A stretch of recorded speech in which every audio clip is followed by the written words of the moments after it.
Hello everyone, my name is Suzanne Nasser. I am an organizer with the Chicago chapter of US Palestinian Community Network. I am also a licensed clinical social worker and a professor at Moraine Valley Community College. I am standing here today with Niles West High School students, their family, community members and leaders, and organizers from across the Chicagoland area to affirm in the loudest terms possible our support for board member Jill Manrique, who has come under attack for wearing a Palestinian kuffiyeh during the Niles West High School graduation a couple of weeks ago. Jill's kindness does not go unnoticed by students, their family members, or the community at large who find comfort, pride, joy, and safety in her gesture of solidarity. Apparently, the Palestinian kuffiyeh, a simple yet symbolic square checkered piece of cloth that represents the long history of the Palestinian struggle for freedom from the apartheid state of Israel and is worn globally around the necks and shoulders of human rights activists in solidarity with Palestinians, has caused an uproar by racist Zionists. The right-wing attacks lodged at Jill Manrique are an attack on educators and Arab and Palestinian students who are committed to shifting the dominant course on Palestine and raising public awareness on Israel's crimes against humanity. The suppression of Palestine advocacy in the United States is nothing new, but it has intensified. Attempts to intimidate school personnel like Jill and censure and punish Palestinian students like Yasmin, who are critical of Israel, has become the norm, not the exception. As a counselor and community organizer with USPCN, I have witnessed how Arab and Palestinian students must contend with the double burden of being academically successful while challenging discrimination, oppression, and inequity in school and in other public domains. These students, who are actively countering the effects of institutional betrayal and discrimination in their communities, have shared that they are in a constant state of exhaustion and mental fatigue. They are in desperate need of individuals like Jill and other school professionals, administrators, teachers, counselors, student activity directors, who understand the political and cultural challenges of Arab and Palestinian students, who recognize the innumerable ways in which racism and oppression cause psychological harm, and who will take quick action when students report racist incidents. Arab and Palestinian students are in a perpetual state of trauma due to the backlash they experience, and it trickles down into their everyday lives in the form of racism, sexism, and anti-Arab hate crimes that leave them vulnerable to various forms of psychological distress that can have a severe impact on students' personal and academic success. Considering today's political climate, it is imperative that school personnel have an awareness of both the historical and current oppressions encountered by Arab and Palestinian students so that they can advocate on their behalf and foster a safe learning environment. We salute Jill, the students and community members you are about to hear from, who challenge and reject injustice, oppression, and the criminalization of those who champion moral causes like the Palestinian struggle for freedom. I'd now like to invite Jill Manrique, Chicana and Board of Education member, and the reason that we are here today. Jill? Hi, I'm Jill Manrique. I'm a board member here at District 219, and I just want to say I understand, Suzanne, why you said I'm the reason that you're here today, but it's not really about me, and I understand that what I did helped to start something or to bring people together, and I love that. I love looking out into this crowd and seeing all of this solidarity. I just wanted to give you a little background as to how this happened.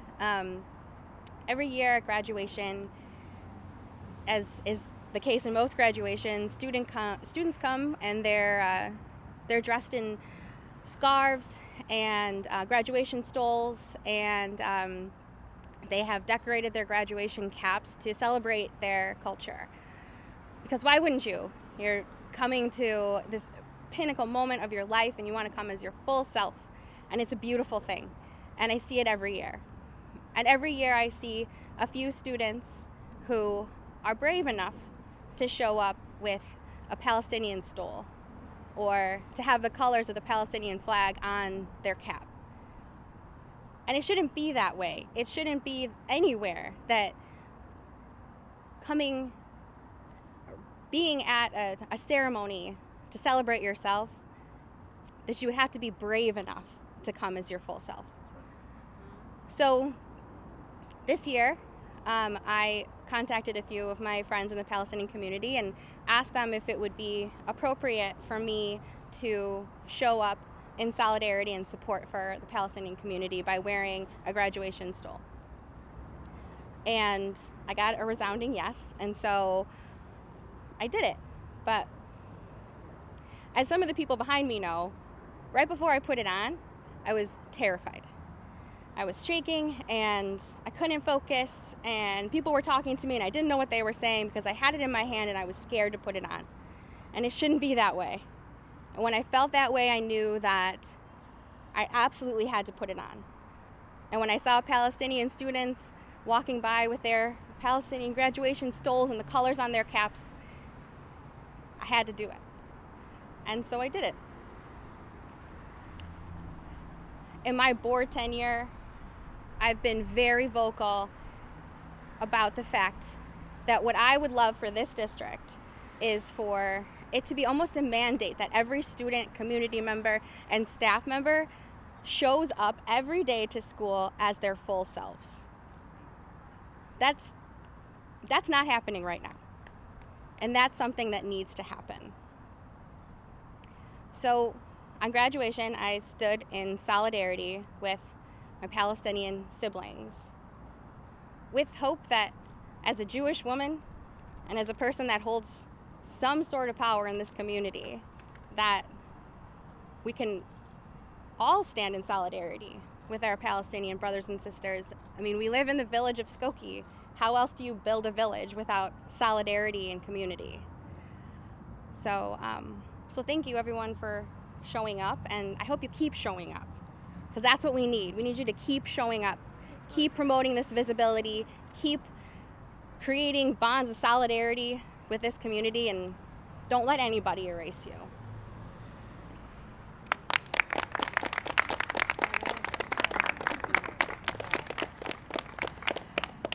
Thank you, Jill. Thank you for calling on your courage. And now like to introduce Yasmin, a student who Yasmin is a graduating senior from Niles West, and she's here to talk about the experiences of Palestinian students in District 219. Yasmin?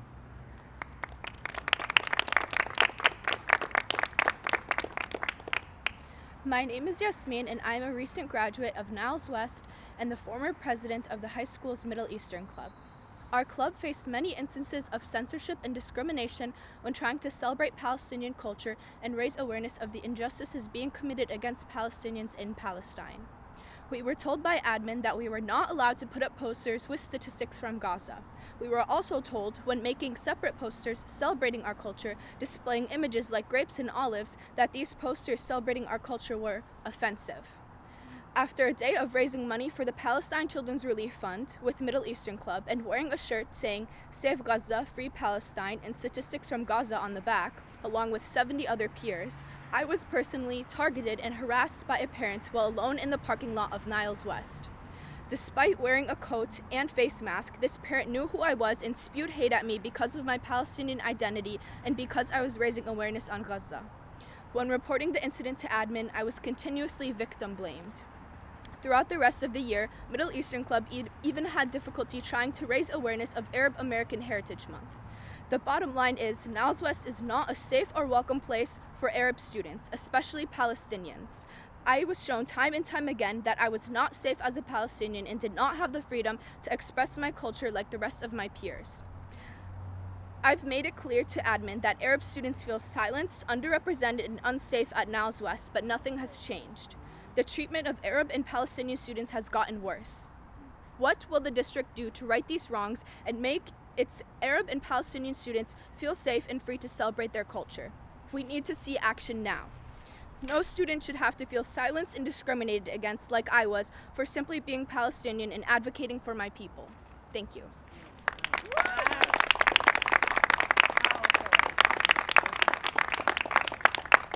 What will District 219 do to create a sense of belonging for students like Yasmin?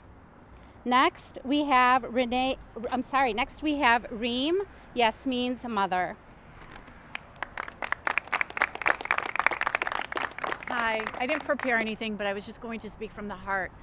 I was shocked and surprised when my daughter called me crying when she was so excited the day that she and other staff members and other students organized this beautiful event. Children raising money for other children. How benign and innocent could that be, right? It's just, it's what a great cause. My daughter's all about causes for everyone and very inclusive. And when she called me and said that, and she was crying, that she was assaulted and practically attacked in the parking lot of the school, I thought, how is this happening? How could this happen? Not at Niles West. And when I found out it was a parent and a student, I was in shock. I could not believe it. And she went into the school to file an incident report, and I thought, oh, surely the school will contact me because, my daughter is scared. And I'm like, I don't know what to do. Do I go and pick her up? What do I do?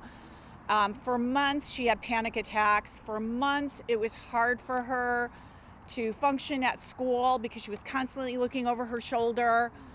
This mother and daughter went onto social media, continued to attack my daughter, all because she helped raise money for other children in need. And like her advisor said, those who have a problem with facts should really ask themselves why. Right? Like, why? Why are they trying to bury this? Why are they trying to not shed light on the truth and what is going on in the world? These are UN statistics, and children should not be ashamed to do something good for other people, for other kids who are suffering and dying. And so I reached out to the school because they did not reach out to me and asked them how they're going to keep my daughter safe and protected. But they could not give me a straight answer. Well, were there any consequences for this student and her mother? No, could not tell me anything, couldn't. And I found out the student wasn't suspended. The student was able to continue to go to school, and, the mother, nothing, and no apologies were made to my daughter, none whatsoever. The only thing she was told by admin was, try to keep under the radar and try to do things that won't put our school in legal problems. And how is that even possible? Why would that cause issues or problems? Because somebody doesn't want to know the facts. Somebody doesn't want to raise money, have students raise money for children. And, and then with her not being able to put up posters, ethnic posters and good representation of, what her culture is, was just beyond. Again, she had to hide who she was, can't put up posters. Other clubs were able to put up posters and not be ashamed. So I don't understand why there was so much shaming. And I wish and pray that things would get better. I just don't know if they are. I don't know if the administration is going to get better, but I worry about the future of other students if this is how the administration is going to handle something like this. So I think we need to come together as a community and really help support. Thank you. I think that in addition to wishing and praying, we need to demand that these types of visceral attacks against a student are addressed and are addressed properly and head on. Next, I'd like to invite Renee Sutherland, an organizer with the Niles Coalition. Renee?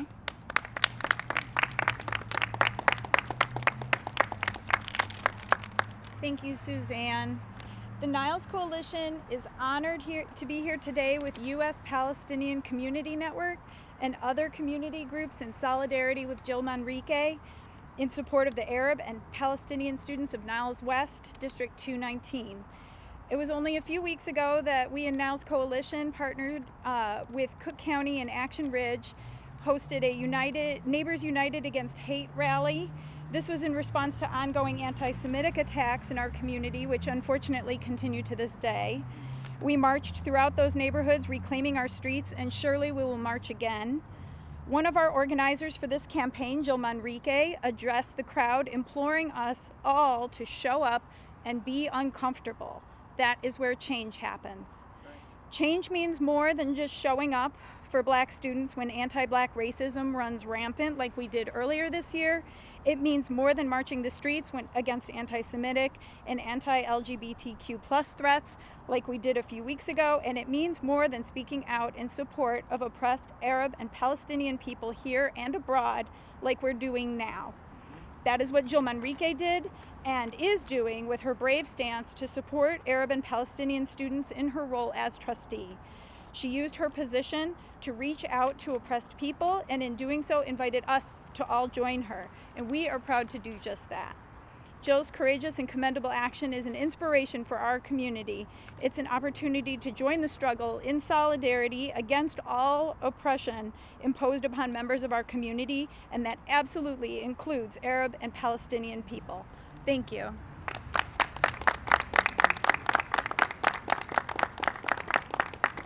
Next, we have Maggie Vandermeer, Skokie Schools Equity Collaborative.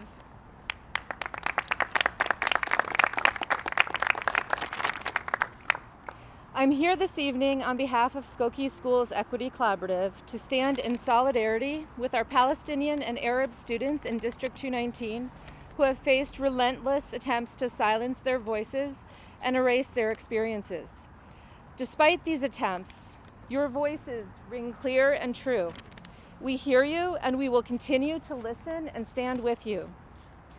We believe that all oppression is connected and draws from the same source, a raging river of fear and hate and trauma that disconnects all of us from our humanity, even as it feeds those thirsty for power. And as is the case with most forms of oppression, we recognize its rootedness in European colonialism and white supremacy. This evening, we hold space for the oppression of Palestinian families in Gaza and the West Bank and right here in Niles Township. I don't think many of us, including myself, can understand the erasure and marginalization that Palestinian and Arab students experience in our schools on a daily basis. They're not allowed to show solidarity or express grief or speak about the liberation of their people. It reminds me of Ralph Ellison's Invisible Man, who said, "I am invisible, understand, simply because people refuse to see me." When Jill wore the kuffiyeh, her action said, "I see you. You are not invisible to me. I see you. I see how this district has failed you. I celebrate you on this day, and I stand in solidarity with you every day." Now, those who seek to erase the existence of Palestinian students from our communities are demanding a redo without a scarf. What they fail to see is how their demands are precisely the type of erasure they most fear. All oppression is connected. When we allow voices of oppression to gain traction, we are complicit. We must make wide open, welcoming, safe, and affirming spaces in our schools and our community for our Palestinian and Arab students to be themselves fully. Identity-safe classrooms are not only a moral imperative, they are essential to nurturing successful learners. Skokie Schools Equity Collaborative stands with the Palestinian community in demanding justice, visibility, and a fully embracing space for Arab and Palestinian students in our schools. Thank you.